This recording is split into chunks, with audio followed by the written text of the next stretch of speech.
वो हर मुल्क का एक बुनियादी फंडामेंटल राइट है, उसको कोई डिनाई नहीं कर सकता। लेकिन क्योंकि ईरान की पोजीशन इस तरह की है कि उसको ज़ाहिर बात है वो राइट उसे छीना जाने की बातें की जा रही हैं, तो मुझे लगता है कि ये इसीलिए ईरान लड़ भी रहा है और अपने हक की बात कर रहा है। अच्छा, ये एक चीज़ जो इफ्तिखार साहब हम यहाँ देख रहे हैं, एक बहुत बेशुमार इन्फॉर्मेशन आ रही है इस पूरे मामले के अंदर, जो मैं हमेशा एक लफ्ज़ बार बार कह रहा हूँ कि डिप्लोमेटिक कैपिटल पाकिस्तान ने बहुत कमाया है, और उसका दर्द ख़ास तौर पर हम हिंदुस्तान के अंदर देखते हैं, भारत के अंदर देखते हैं कि वहाँ उनकी जो इर्रेलेवेंस है वो उन्हें रात को शायद सोने भी नहीं दे रही कि वो कितने इर्रेलेवेंट इस पूरे मामले के अंदर हो गए। बट हम अभी तो यही उम्मीद कर रहे हैं कि, और इसी तरफ ही है कि चीज़ें बेहतरी की तरफ जाएंगी, but regardless of the outcome हमारी जो क्रेडिबिलिटी और हमारी जो स्टेचर है जो उसमें इजाफा हुआ है, उसको आप किस नज़र से देखते हैं? बहुत अच्छा इजाफा हुआ है, लेकिन मैं एक बात आपको बता दूं कि यूनाइटेड स्टेट्स ऑफ अमेरिका की दोस्ती जो भारत से है वो मौजूद रहेगी, उसमें इजाफा होता रहेगा। उनके दरमियान जो माहदे हैं उनका एहतराम दोनों अतराफ से होगा। देखें, इस पूरे खिते में एक नई गेम है। रूस, चाइना, हिंदुस्तान, पाकिस्तान, ईरान, अफ़गानिस्तान, यहाँ पे एक पूरी की पूरी नई अब स्ट्रेटजी इवॉल्व होगी। क्या पाकिस्तान उस सारी स्ट्रेटजी का वो चौकीदार होगा? नो, पाकिस्तान कोई इतनी बड़ी पावर नहीं रखता। फिर रोल आएगा चाइना का और रूस का, देखना है कि चाइना किधर रोल प्ले करेगा और रूस किस तरह रोल प्ले करेगा। क्योंकि मैं नहीं समझता कि अमेरिका हिंदुस्तान के साथ दोस्ती को पस पुश डाल देगा और ये जो हम जो रोल प्ले कर रहे हैं इसी की बिना पर हमें सर पर चढ़ा लेगा। नहीं, ये रोल इसलिए प्ले हुआ कि इसके अलावा कोई रास्ता था ही नहीं। दुनिया का कोई मुल्क भी ये रोल नहीं प्ले कर सकता था जो पाकिस्तान ने किया, और इसमें पाकिस्तान की पूरी क़यादत को शाबाश जाती है कि उन्होंने तहम्मुल बुर्दबारी से अफ्रीकैन की बात सुनी, और कुछ ऐसी बातें भी थी, शाह ज़हरे को कुछ ठंडा भी किया होगा, किसी को कुछ समझाया भी होगा, और कुछ था ही ना इस पूरे खिते में। ईरान के मामले में हिंदुस्तान ये रोल प्ले नहीं कर सकता था। एब्सोल्युटली, ये सिर्फ पाकिस्तान ही कर सकता। लेकिन अब ये यूनाइटेड स्टेट्स ऑफ अमेरिका को भी सोचना चाहिए ना, ठीक है, कि इतना बड़ा रोल प्ले करने के बाद वो हमारी हैसियत को कहाँ रखता है। क्योंकि अफगानिस्तान के मामले में देख लें कि यूएसएसआर को निकालने के बाद क्या हुआ, सारा असला छोड़ के वो भाग गया। वो असला अगर हमें दे देता तो हमारे किसी काम तो आता। सो मैं इतना यकीन नहीं करता यूनाइटेड स्टेट्स ऑफ अमेरिका की दोस्ती पे। ठीक है, इस वक्त हमारी उनकी एक अच्छी खासी अंडरस्टैंडिंग डेवलप हो रही है, जिसका फ़ायदा खिते में बाकी ममालिक को भी होगा। इसलिए मैं कहता हूँ ठीक है। ठीक है। Taking advantage of this live transmission, मैं आपको बताऊं कि जो ईरान की जो ऑफिशियल न्यूज़ एजेंसी है तस्नीम, उनकी जानिब से अभी तकरीबन 2-3 मिनट पहले ये ट्वीट किया, ये खबर जारी की गई है कि ईरान का जो डिसीजन है not to attend the negotiation has not changed up to this moment. और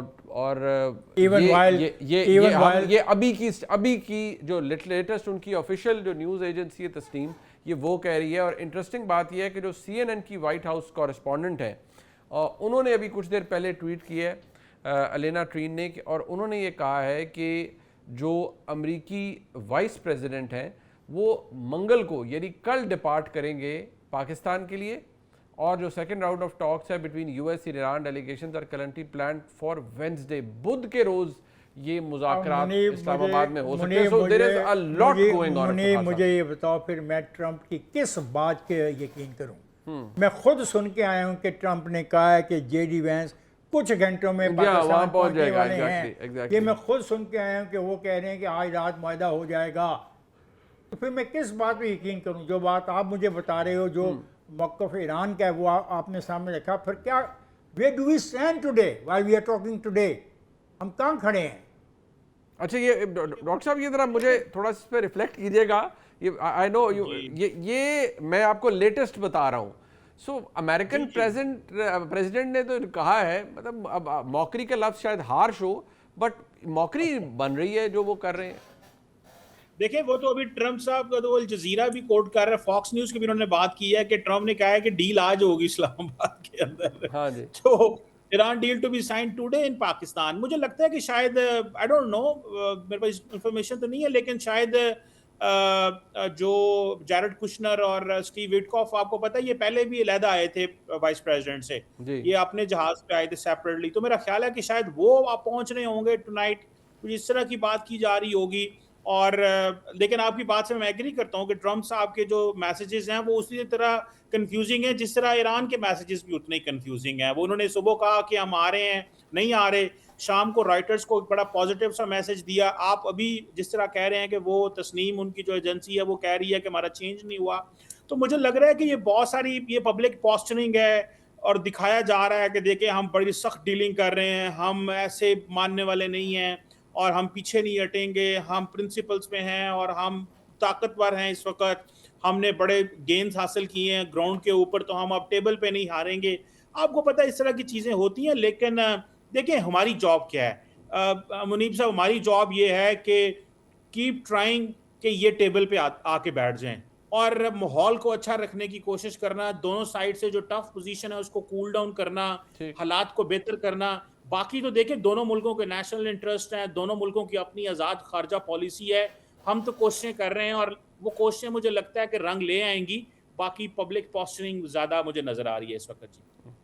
लेकिन कमाल की पब्लिक पोस्चरिंग है, कमाल की है कि आप यूनाइटेड स्टेट्स ऑफ अमेरिका के सदर हैं और आप मुझे बता रहे हैं कि आपका नायब सदर पहुंचने वाला है पाकिस्तान। आप मुझे बता रहे हैं डिफरेंट टाइम जोन है ना इफ्तिखार साहब, शायद 8-10 घंटे पीछे उसको वो आज को पता नहीं क्या कह रहे हो। और अब लेकिन व्हाइट हाउस कॉरेस्पॉन्डेंट जो CNN की है वो तो खैर बुध की बात है, but we have got a president on record जो कि एक बहुत बड़े नशियाती इदारे को ये कह रहे हैं कि आज रात साइन हो जाएगा। अब बताओ जो डॉक्टर साहब जी, तो सॉरी आपकी बात काट रहा हूं, CNN रिपोर्ट कर रहे हैं कि Vance has not yet left for Pakistan. Exactly अब बताएं फिर मैं किसकी बात मानूं? चीमा साहब मुझे क्या हुक्म देते हैं बतौर माहिर के कि मैं किसकी बात मानूं? अमेरिकी सर हमें सिर्फ इंतजार करना चाहिए, हमें इन टर्म्स ऑफ फिजिकलिटी देखना चाहिए कि कौन लैंड कर चुका है, कौन आ चुका है। इस वक्त जो ऑफिशियल न्यूज़ एजेंसी है ईरान की, तस्नीम, वो तो ये कह रही है कि उनका डिसीजन अभी तक तब्दील नहीं हुआ, but it is a live moment. और इसलिए वो जिसे कहते हैं ना कि ये वो मोमेंट्स हैं जिनके अंदर बहुत कुछ डिलीवर हो सकता है। इसको मैं और एक तरीके से पेश करना चाहता हूँ। जो चीन के जहाज पे हमला हुआ उसके बाद ईरान के रवैये में सख्ती आई है, बिल्कुल और उसको महसूस किया है ट्रंप ने कि मामला अब उसके हाथ से निकल रहा है। जो बात टेबल पे करने वाली थी गालिबन वो नहीं होने लगी, डिले होने लगी, इसलिए उसकी मर्जी जो आ रही है वो कह रहे हैं, वो कह ही जा रहे हैं।